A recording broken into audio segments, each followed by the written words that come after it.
Bismillahirrahmanirrahim. Assalamualaikum warahmatullahi wabarakatuh.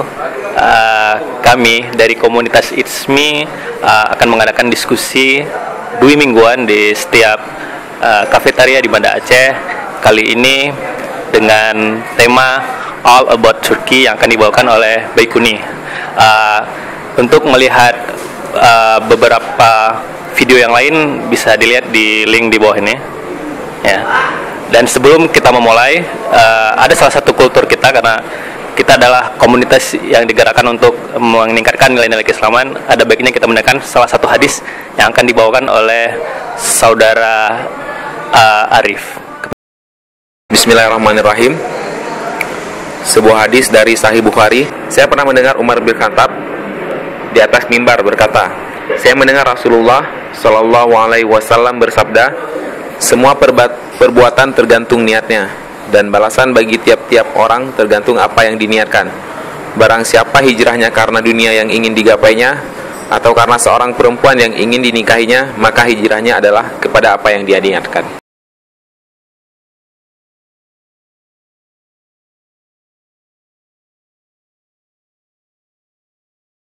Terima kasih kepada saudara Arif.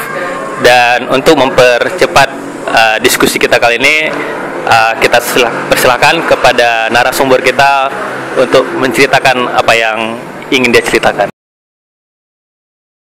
Yang saya lihat, mereka concern banget sama tempat pariwisatanya, banget concernnya, dan mereka bagus banget jualnya.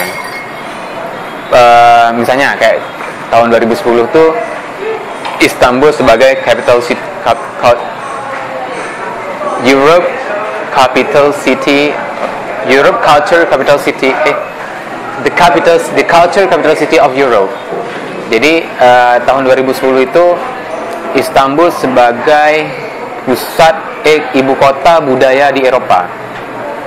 Nah, di situ memang mereka ngejual semuanya. Di sinilah Hagia Sophia, mereka ngejual semuanya nilai-nilai sejarah di situ. Dan memang ditata bagus banget, mulai dari penjagaan situs-situsnya diatur yang rapi, fasilitas semuanya itu memang bagus semuanya, dan semua orang merasa mudah kalau jalan ke Istanbul itu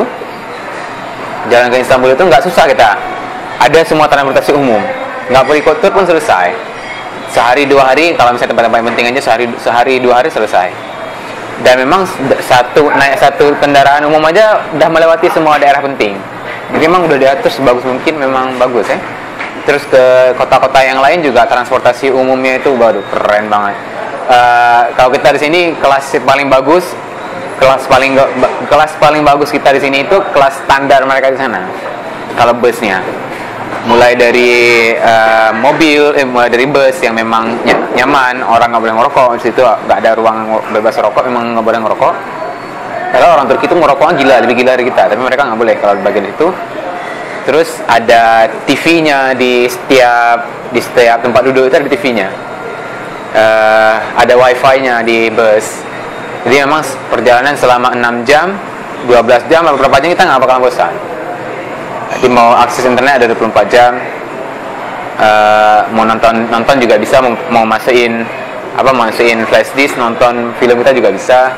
Ada earphone. Terus setiap berapa jam mereka istirahat. Dan bawanya nggak cepat, bawanya itu lambat.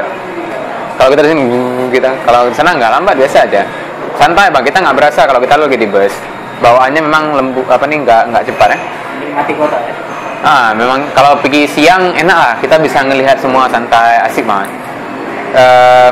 Kalau misalnya ke tempat-tempat yang lain juga semuanya udah teratur, bersih, tempatnya dijaga. Memang bagus banget, memang ngejual banget begitu. Dan berbagai macam situs sejarah kita bisa ngelihat. Misalnya kayak tempat Nabi Ibrahim lahir, tempat Nabi Ibrahim dibakar, patung raja yang membakarnya, Raja Namrud itu. Oh, ada juga patung raja. Ada. Baik, sempat naik ke atas ke gunungnya itu ada patung Raja Namrud. Tapi memang karena lagi cuacanya musim dingin, nggak terlalu bagus, jadi nggak ada matahari. Kalau misalnya pergi musim-musim bulan 5 itu musim semi, bagus banget itu. Biasa mereka sunrise di situ atau mau sunset juga. Terus ada yang kota kota sebelum Masehi ada juga. Jadi orang-orang gua, caveman itu, orang-orang gua itu masih ada. Ada satu kota namanya Kapadokia. Kapadokia itu kalau kita ke situ, itu memang bukit-bukit dilobangin, dipahat sama orang-orang itu. Mereka tinggal di dalamnya. Memang tinggal. Sekarang nggak ada lagi lah, nggak mungkin orang tinggal situ lagi. Ya. Jadi memang orang-orang zaman dahulu sekitar abad 2000 sebelum Masehi, mereka tinggal di situ. Ya, bangsa Samud berarti lah ya. Nggak tahu juga bang, tapi sebelum Kristen datang udah ada. Itulah bangsa Samud yang apa? Yang rumahnya tuh di gunung-gunung gitu, dalam gunung. Bisa jadi. Hah? Apanya? Dalamnya? Dalamnya itu banyak. Jadi banyak masuk. Ada memang kita bisa ngelihat gimana orang dulu tinggal. Jadi dalamnya itu mereka memang satu tempat itu untuk rame-rame. Mereka hidup secara komunitas. Ada dapurnya bukan dapur kayak kita satu keluarga aja, enggak. Dapurnya satu komunitas. Ini dapurnya luas gitu, dapur tempat duduk rame-rame. Mereka makan di situ. Terus ada tempat peribadatannya. Banyak, rata-rata sih di kota itu banyak chapelnya, banyak gerejanya, gereja-gereja kecil tuh. Ada tempat taruh bayi, ada tempat apa gitu. Ada juga yang bayi pergi dalam gunung. Jadi memang dipahat gunungnya. Ada yang lagi kota bawah tanah. Kota bawah tanah ini susah tapi kalau kita punya penyakit sesak nafas susah. Karena emang ruangan segini, ruangannya literal itu segini, lewat badan kita aja kadang. Dalamnya baru luas. Masuk kalau jalan-jalannya itu memang kecil. Tapi kalau misalnya nanti ada ruangan, ini ruangan tidur, ini ruangan tempat bayi, ini ruangan masak, ini ruangan apa misalnya gitu, mereka udah sekat. Terus kalau ada sumurnya itu mereka gali ke bawah, baru ditarik. Atau ada orang belanja, ada lubangnya di atas, jadi nggak usah turun ke bawah. Karena mereka dulu rata-rata yang tinggal di situ memang orang Kristen yang terakhir tinggal di situ ya, karena dulu kan waktu masa Romawi Kristen kan dilarang kan, waktu penyebarannya, dan mereka tinggal di bawah tanah. Dan waktu saya tanya kenapa ruangannya sempit-sempit gitu kan, ini biar musuhnya nanti juga susah kalau ngejar orang. Nah jadi kalau mereka ada musuh yang masuk ke dalam, karena sempit kan mereka juga tertahan. Tapi kan kalau orang memang lokal itu mereka udah tahu jalan kan, udah tahu kemana, karena memang ruangannya memang kota bawah tanah. Kita selesai 30 menit jalan, putar aja. Luas. Gelap dan memang nggak ada lampu sebenarnya. Tapi kemarin itu udah ditaruh sih lampu. Itu yang kota, itu kecilnya, itu kota yang Bayi Masa itu kota kecilnya. Ada kota yang lebih luas lagi. Jadi memang sampai berapa lantai gitu. Jadi bukan satu, selesai tengah satu, masuk lagi bawah sampai 4 lantai bawah. Ngeri mah kita. Tapi ya itulah budaya situs-situs peninggalan Turki ya, menarik. Situs yang lain yang Bayi pernah pergi itu Roma, misalnya kota-kota Roma, kota Yunani, peninggalan-peninggalan itu, budaya-budaya mereka semua, tempat mandi umum, gitu-gitu. Campur? Hah? Campur nggak? Nggak tahu ya. Ya itu kalau budayanya itu. Kalau kebebasan beragama di Turki gimana?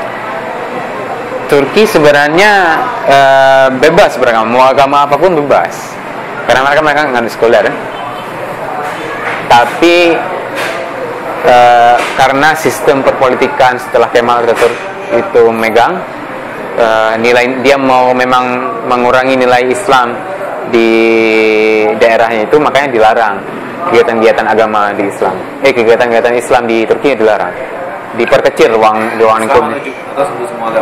Ya agama yang lain memang nggak ada, bisa kita bilang, karena memang 95% tuh Turki Muslim, mengaku Muslim minimal ya.